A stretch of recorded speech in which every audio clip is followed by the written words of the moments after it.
Alright, ladies and gentlemen, welcome back to another Galaxy of Heroes video with me, your boy Scribe. How the devil are we all doing? We are going to go and do some GAC reviews because we haven't done one of these in quite some time. For the wonderful tribesmen at home, there is still a chance to enter my giveaway for 5 free pulls of Cinta Kaz, who's dropping on Tuesday. Head over to the video over here. Make sure you go over there, go on my Discord, fill out that form, and I will be announcing the winners on Tuesday, guys, okay? Absolutely free shards for you. Just take advantage, baby. Take advantage. Anyway, GAC reviews. Let's go check it out.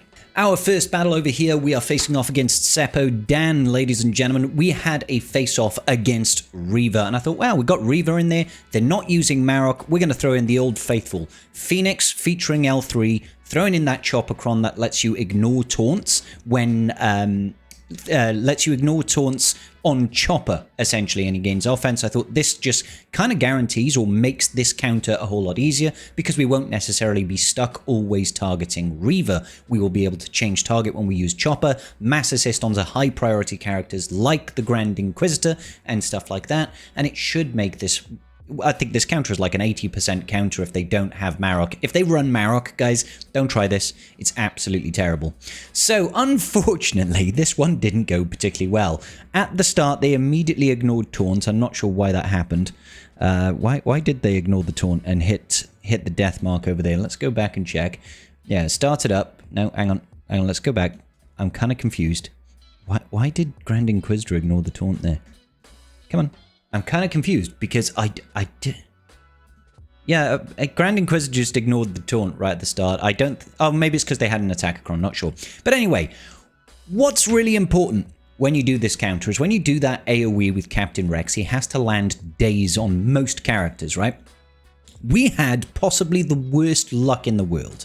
If you don't know how Captain Rex's AoE works, what it does is it applies tenacity down first, and then the rest of the debuffs get activated. So the days and things like that, you don't need to worry about a potency tenacity check because it should always land, more or less always, because they've got tenacity down. What tenacity down does, it's an irresistible debuff that basically lowers the enemy's tenacity by 9,999%. So basically every, debuff is going to land. However, there is always a base chance for any debuff in the game, unless it is completely unresistible, to get resisted, and that base chance is 15%. So there's a 15% chance, no matter what, that they actually have that tenacity down resisted. Now, they do all have tenacity up at the same time, which is kind of sucky. But yeah, we actually had them resist the daze on the most important characters, unfortunately. 5th brother over there on the right, 7th sister on the left. She can take an additional turn whenever you hit one of your Inquisitorious allies, so you really want her to be dazed, and 5th brother counterattacks. So we're off to like the worst start possible. Then we get to Chopper, and we can't retarget. So I'm like, what? Hang on. Based on the bonus mechanics, whenever Pheonix ally takes damage, all Pheonix allies gain 30% max health stacking, a 30% offense. Chopper ignores taunt. Whenever Chopper takes damage while taunting, he recovers, yada, yada, yada. Now, what I think is going on here is, for some reason, I've got 2 characters that are Relic 5 within this team. Even though the top tier is showing as active, it's not actually active. So I kind of got boned here. Because, like, usually when you look at these things, you look at a, is a level 9 active, for example. You just look, oh yeah, it's active, it shows it active in the thing, but it's not actually active. So it was kind of a perfect storm of just silliness, basically, silliness. We didn't get the days on the characters that we really, really needed to get days on, and then when we tried it again, we still didn't get the days. So the whole thing just kind of fell apart straight away. We lose a unit, and we're like, uh-oh, it's all going downhill. So our very first battle, not so great. Not so great. The fact that they were running that attack-a-cron and they had tenacity up at the start, also not so great. Yeah, it was the worst start you could imagine to a first battle. Oh well, we decided to take another bite of the apple using our Sith Empire instead over here. Mr. Malgus is usually a pretty reliable counter. I just throw on a big old chunky cron here with like 100% additional max health. tank Kron as well, just to get everything going and flowing. We immediately take out Seventh Sister as an act of revenge. One tap down on that Reva. That max health really feeds into Malgus' second special. He does damage with that based on his max health. You pump his max health super high, he's going to start clapping units, all right? So this was what I probably should have done first time round. I've always had so much success with the Pheonix, and I was just like, yeah, this will be fine. This will be great. Everybody will have a wonderful time. Turns out, no, not fine, not great. It was actually pretty terrible.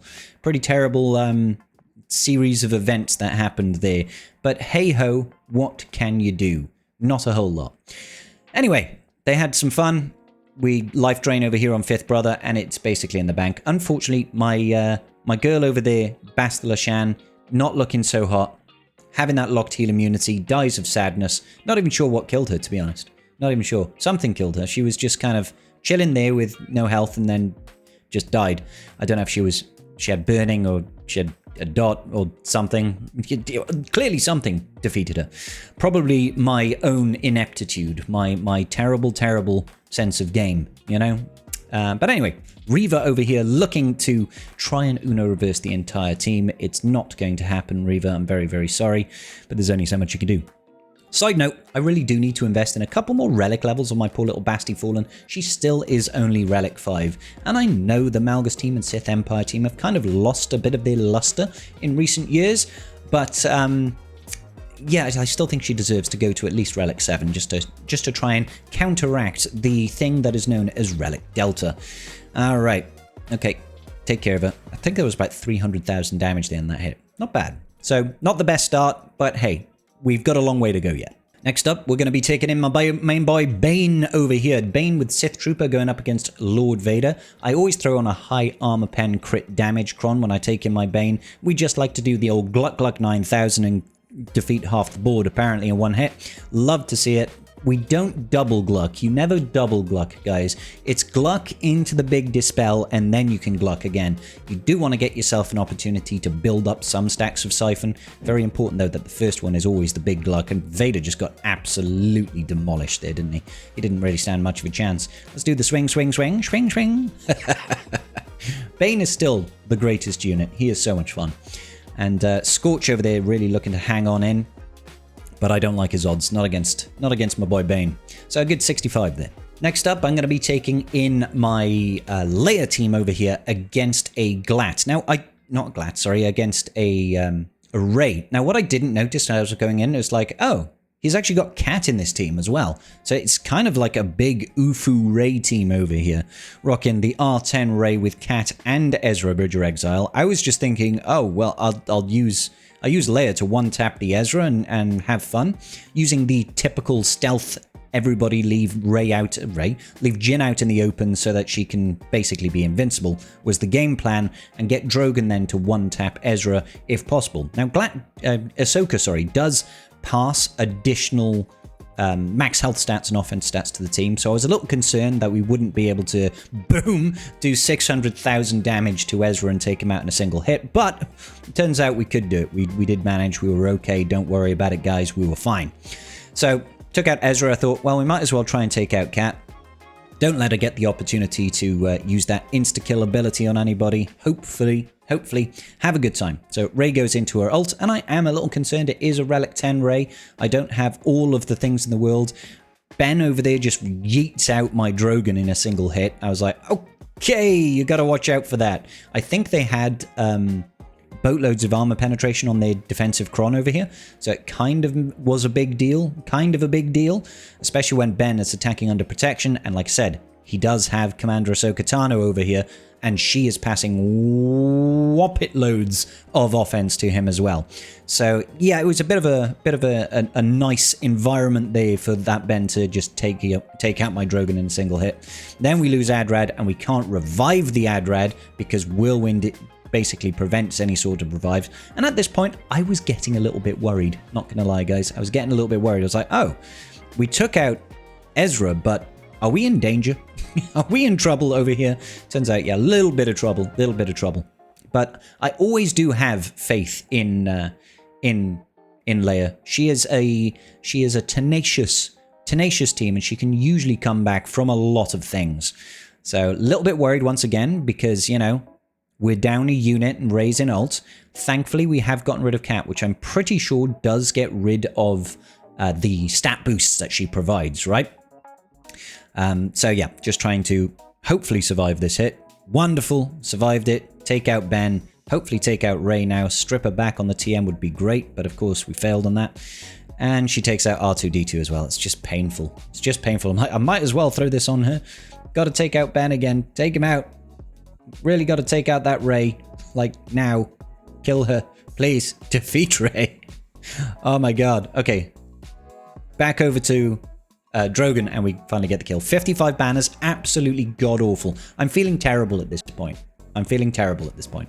Next up, we are going up against a Finn Zorii team over here. So I'm testing out the Night Sister counter. It is using the HK Cron, which is kind of nasty with the OG Poe because you start off with fear and they've got all these sort of good businesses going on. It's a bit scary. It's a bit hairy-mary. But I saw that this counter had a high success rate. Hadn't really tried it before. Thought we'll give it a blast. And it turns out, yeah, it's actually quite good, provided they don't have a boatload of relic levels on you, or they don't have like double Omni going on with Rose Tico and stuff like that. All these times they die, and you can see those stacks of plagues are just spreading like wildfire, which is absolutely great. Every time we're using specials, we're passing more plague, they're all taking damage. So you just kind of sit back and let them defeat themselves, pretty much. It's an interesting take, but I was overall quite happy with that one. Ends up with good banners too, which is nice. You don't often get that. The plague did all the work. 65. So we've got the fabled Star Killer Maul Stranger Visas Barriss with the Barriss Cron over here, and I'm trying to go in with my Queen Amidala. This team, even if it's not rocking like a Relic 10 Maul, it's a nightmare, guys. It is an absolute nightmare. Using the Attacker Cron is really what you want to be doing here, so that hopefully you've got a period with no debuffs and you can ignore the taunts and start going around and killing key priority units, you know, taking out things like Starkiller, taking out things like Stranger, etc, etc. Unfortunately, not had an opportunity just yet to get the big hit with Padawan, because that's what we're looking to do, is get that big, nice, juicy AoE to go whop whop and defeat some units. However, the revive is real. The revive is absolutely real. And our cam over there being stunned as well doesn't help. Haven't had a turn with our gas. I didn't... See, that was my fault. I did not retarget. He had no debuffs. I could have retargeted there and targeted someone like Stranger or Starkiller to take them out, because he's already died once, so that would have been finished off. So that was entirely my fault. I was trying to play too quickly there, and it does cost us, because Starkiller is an absolute menace, as you can see. A loss there. So we decide, okay, I guess we'll try and use Supreme Leader Kylo Ren to take care of this team. All you really need to do is kill one unit. And I thought, oh, if Slacker kills a unit, they can't revive. That should help. We'll go in with, you know, a large amount of health and some good damage. And hopefully we can just take out one unit. You know, with Rey here, if we've got advantage, we'll be able to ignore taunts. It'll all be very good and juicy. At least that was the thinking over here. Now, unfortunately, it didn't go particularly well again. Now, we can't stun anybody because Starkiller is on the team. It does prevent them from stunning. They have got a Barriss Cron with 115% health. That is making them incredibly chunky. So we just go in. I go for the poke on Stranger. We take out all of his protection. We swap the turn back over to Starkiller. I'm like, okay, let's try and sap some mastery or some such.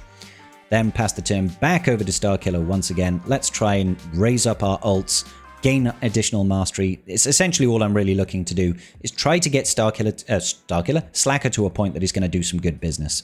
They take 11 to 100 turns, as is their right, because that's kind of what they do.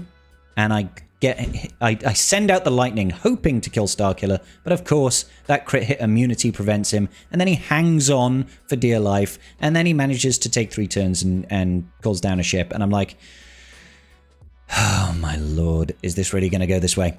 Is this really going to go this way? Is this what's happening right now? Am I just going to lose everything? And yes, I'm like, oh well, maybe I could just go into ult with my Slacker. We go into ult and hope for the best. I'm like, I just need to kill one unit. Any unit will do. Any unit will do, guys. Just let me kill one unit. And unfortunately, now that we don't have Rey, we also don't have advantage. We can't ignore taunts, so we're stuck targeting Maul Hate Fueled, who even at 5 stars and Relic 4 is still able to tank a heck of a lot of damage. We do the AoE, absolutely nobody flinches, and I'm like, okay, okay, I guess we're dead. And yes, they'll do their thing where they take 1700 turns. So I'm like, well, goddamn.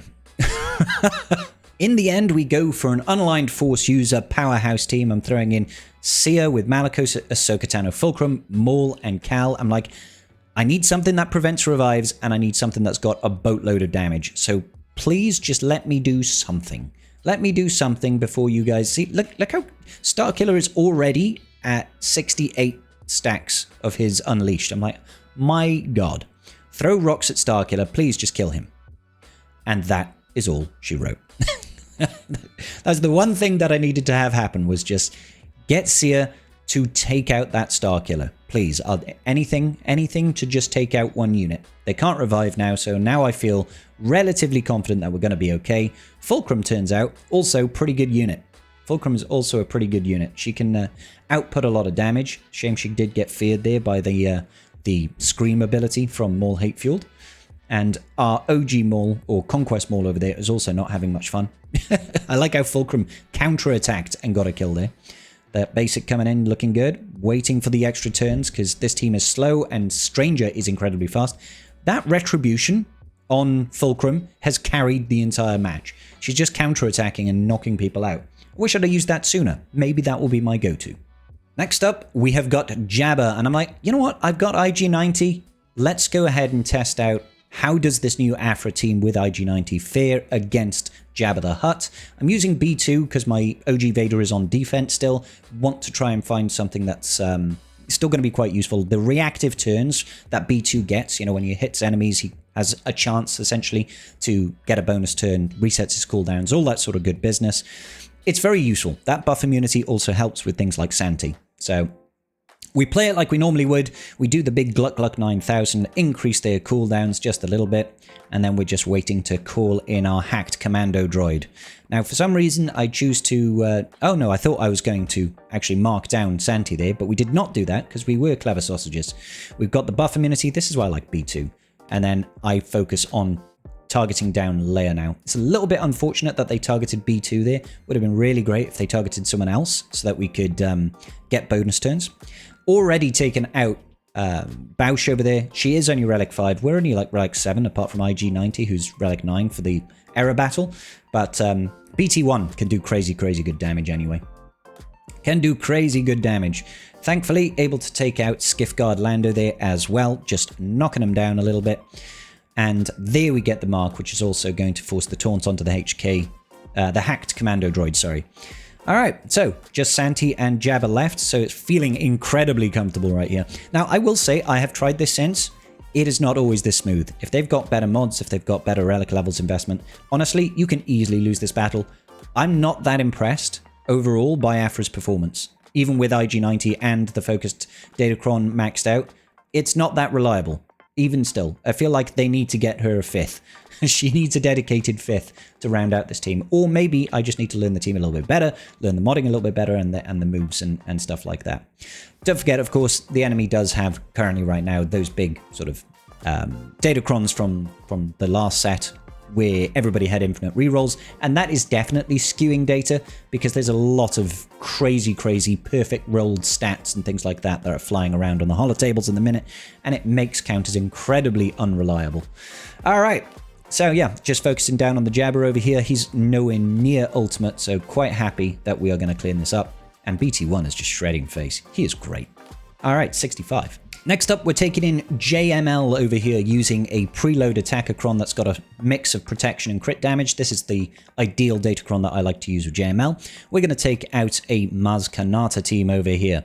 So I quite like JML versus Maz. You just have to be careful that you don't actually go for the insta-kill with Cal Kestis until everybody's dead. The last ability that you should use is his insta-kill. You really don't want to use it, because otherwise he's going to get death-marked, and if he gets death-marked, he'll actually get insta-killed if she's got the Omicrons on and stuff like that. Usually, you like to go into the dual saber stance so that you can call Cal to assist, and when he gets called to assist, he's going to attack under protection, which means he just shreds through opponents. Especially if you've got a boatload of protection on your JML, through the Datacron and stuff like that, you can do crazy amounts of damage. Now, I do have JML at Relic 9 and Cal at Relic 9. Because of the way that Relic Delta works, you need to have a high relic level on the unit that you're using to call to assist. So in this case, it's almost always Cal, right? Honestly, I wouldn't mind R10ing JML and Cal to try and really lean into that benefit. But JML, unfortunately, right now is not really doing enough to warrant that level of investment. So maybe one day, but for now, no. Otherwise, this is just a super easy sort of counter there. Very reliable counter to Maz. Next up, I decided to go big balls. We're taking in a C solo over here against Qui-Gon Jinn Omicron. He has got Cam, he's got Anakin, Mace, and Kelleran Beck.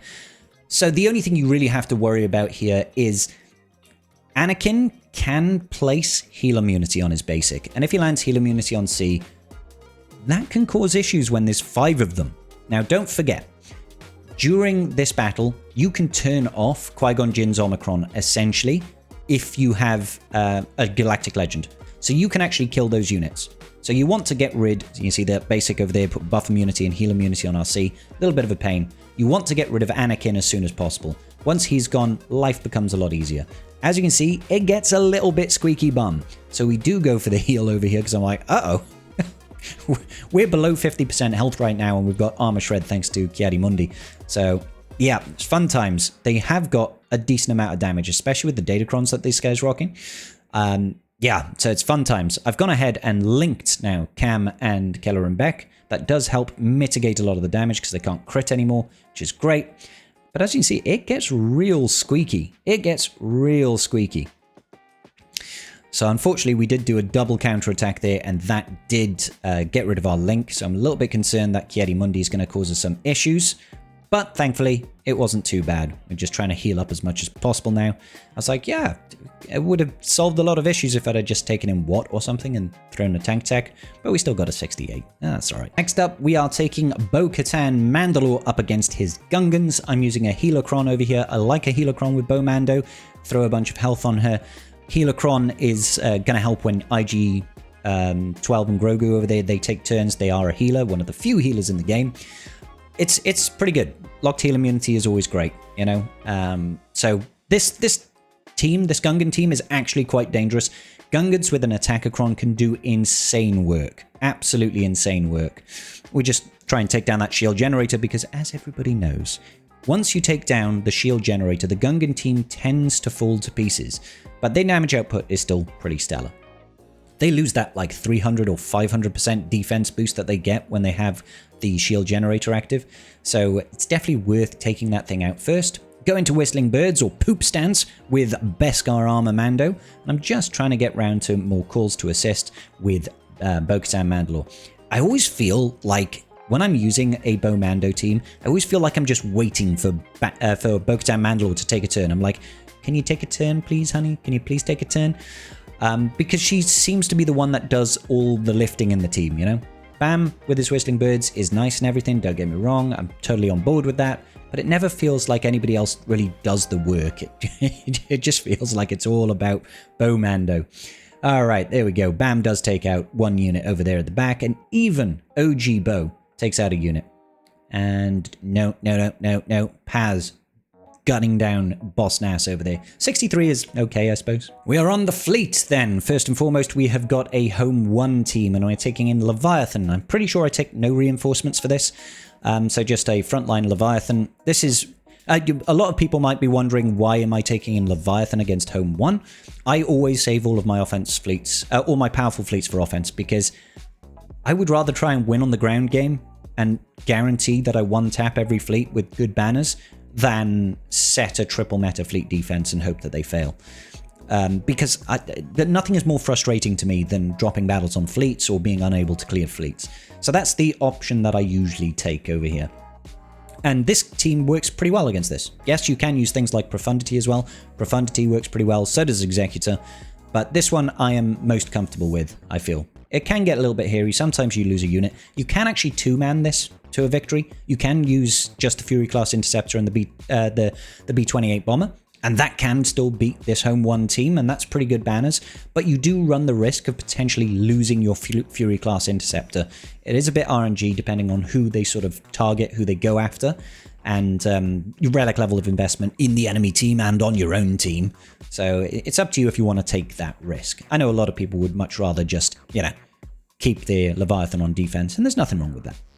All right, okay, so just Cassian's U-Wing left at the moment. As you can see, they can't actually do a whole lot to deal with your fleet. They can't chew through it fast enough. They often get dazed, they get thermal detonators, you've got a lot of survivability, and as soon as you take over their capital ship, you know it's completely game over. Now, I could have healed there at that point. Maybe we would have recovered some banners, probably gained one extra banner, but a 76 is still good. Next up, I'm using Profundity versus the Negotiator. This is an easy counter. At the start, you just go all in on Anakin. If you get him into like the orange health, the enemy capital ship won't use the mass assist. It will instead always put the unending loyalty back on Anakin. It's like hardwired to try and keep him alive. I always use the second special then with the Profundity because it places Mark on Anakin. That means that we can constantly target him. Even if he stealths after losing that unending loyalty, Marked will essentially unstealth him. Really useful way of being able to just take him out. So, we've taken out unending loyalty again there. He's still marked. Take him out again. He's not stealthed. And then we can freely focus on units like, the Marauder, for example. Even though that's not what we just did. I think he must have been taunting, and we called the assist, cleared off that taunt, focused down the Marauder because he is a big pain in the tuchus, and we want to get rid of him. Who are they reinforcing with? It is the Umbaran Starfighter. Nothing really to worry about there. That's quite all right. Just going to keep focusing down over here, although he has stealthed now. Very rude. Very rude of the Marauder to stealth like that. We should be hitting ult at any point now. And again, I'm pretty sure I took no reinforcements. You can take in the Rogue One if you want, but I tend to try and shortman my fleet victories for additional banners. Just because that's the whole purpose of me taking in the 3 meta fleets, is to try and make sure that I can be banner efficient. Looks like we're probably going to lose that, lose the Rebel Y-Wing. That would really suck. That would suck. Hopefully we don't lose that. Okay, there we go. We've hit our ult. Okay, we're fully healed. So when you do the ultimate on Profundity, you do get a full heal and you get damage immunity, so it does make things rather good. I'm going to focus on taking out Snips' ship now. Take out Snips' ship so we don't have to worry about that. The only problem I have with when we kill the BTLB Y-Wing, it does give counter chance to the remaining allies, and that can be a bit frustrating, especially on a unit like the Marauder. It's got a big AoE, it can put out significant amounts of damage. You really don't want it taking turns. Cool, 77, so pretty efficient there. And finally, we have got the Raddus over here, so we're taking in the Executor. Did I go triple attacker? I think I went triple attacker. Yes, triple attacker. So all you want to do is try and get absolute crazy levels of assists and take out the Millennium Falcon as soon as you can. Unfortunately, we didn't get the assist that I was really looking for. Never mind. Take him out then. And boop, boop. Got the double tap. So easy claps here. I don't know why he went for this particular starting lineup. Not sure.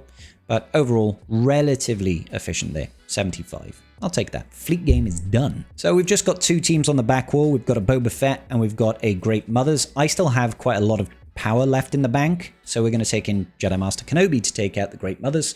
Taking in JMK with Cat, Mace, Snips, and then Padme. And I'm just looking for an Attackacron. That's all we ever really look for in these teams on offense these days, is lots and lots of damage to come out, especially against a team like Great Mothers. He is running a triple Omni setup over here because he's got the Omni on Morgan, Night Trooper, as well as Merrin. Obviously, what we would like to do in an ideal world is just get to a quick ult so that we can take out the Great Mothers. I'm like that Merrin disappearing on a call to assist. This is why we like Attackacrons. This is why we like Attackacrons. They do such great work. And here we go. Mass assist over here. Boop-a-da-boop-a-da-boop. Get rid of that taunt. And we get the ability block, which is lovely. Hopefully we'll get round to a turn with Kitty Cat. And we'll be able to just yeet out the Great Mothers. Because they've got significant levels of healing at the moment. Significant levels of healing. Just a basic to cleanse off everything over there.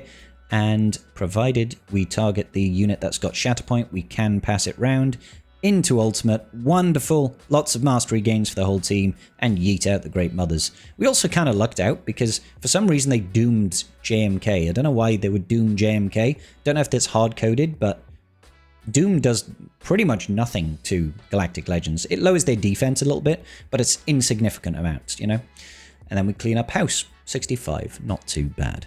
One team left on the board then, and it is Boba Fett with the Boba Fett Cron. Now, normally I would be using Malgus here, but we obviously used Malgus on the back wall. So we're going to have to come up with something else. So in the end, we decide to go for a Traya team, Traya Savage, Scion, Nihilus with Darth Talon, and I am using the Nihilus Cron over here. I mean, it's not straight up Nihilus Cron. I think it's like the C-Rex, not C-Rex, OG Rex, Clone Rex Cron on this in total, because it gives some good benefits. Now, this team absolutely tore me a new one. As you can see, they take so many turns, and I was like, can I have a single turn, please? Just one turn. Like, one turn would be nice if I could, please. Nihilus is like, yep, I'm ready to annihilate, but they're just taking infinite turns. Just look at their turn meter. They're just they're like, yep, here we go. Okay, so we do eventually take out Boba Fett. I do think that was the smart thing to do there. But turns out Zam is an absolute monster and an animal. Watch what she does in a second. She just decides to boom, boom, boom. She just starts causing utter chaos on the field and takes out everybody. That was a Nihilus that actually ate Boba Fett, so he did have enhanced stats, but she's just like one-tapping everybody. 400k basic there. I was like, holy crap. Don't mess around with that Zam, apparently. She means business. So we decide, clean up time. We're going to take in Baylan. I can always rely on my boy Baylan over here. We're throwing in the casual duo there of Marok and Shin. And then joining them is going to be Dash Rendar and Cere. I feel like Kira's another unit that I should probably have a little bit more investment in. Like, this worried me. I was like, they don't even have the lead active anymore, and they're still destroying face. Fortunately, we got a turn with Marok, and that kind of ended things. So overall, a very, very messy full clear. 1771, not a whole lot of fun. Let's see how our opponent got on. Alrighty, so final score, he wasn't able to full clear. 14-17 for my boy Seppo Dan over here. He dropped, by the looks of things, against my EP Darth Vader Duel's End, the Dude squad with the FDC. I was messing around trying some new stuff on defense at the moment. We've also thrown in a weird Zuckus team over here. That didn't get a hold, but I thought it was worth giving it a try. And then we actually got a hold. Hang on, let me move my face because you can't see it right now. We actually got a hold over here on Wookiees. I decided to test out Choda with the Chodacron. So we've got Tarful over here with Choda, Zalbar, Clone Wars Chewbacca, and Vandor Chewie. That got a hold. It'd be interesting to see what he used against that.